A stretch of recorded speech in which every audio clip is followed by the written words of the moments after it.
Well, the lessons aren't about wealth or fame or working harder and harder.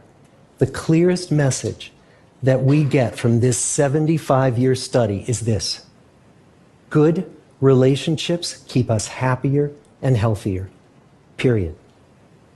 We've learned 3 big lessons about relationships. The first is that social connections are really good for us and that loneliness kills. It turns out that people who are more socially connected to family, to friends, to community are happier, they're physically healthier, and they live longer than people who are less well connected. And we know that you can be lonely in a crowd and you can be lonely in a marriage.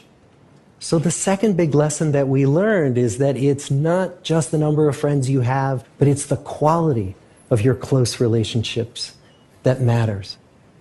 It turns out that living in the midst of conflict is really bad for our health.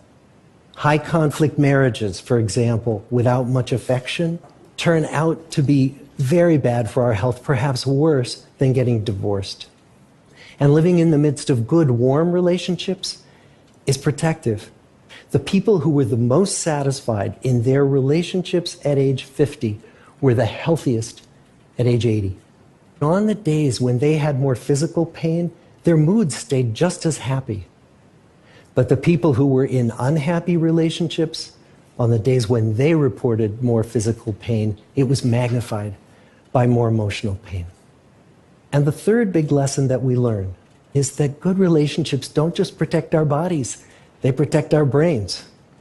Being in a securely attached relationship to another person in your 80s is protective. That the people who are in relationships where they really feel they can count on the other person in times of need, those people's memories stay sharper longer. And the people in relationships where they feel they really can't count on the other one, those are the people who experience earlier memory decline.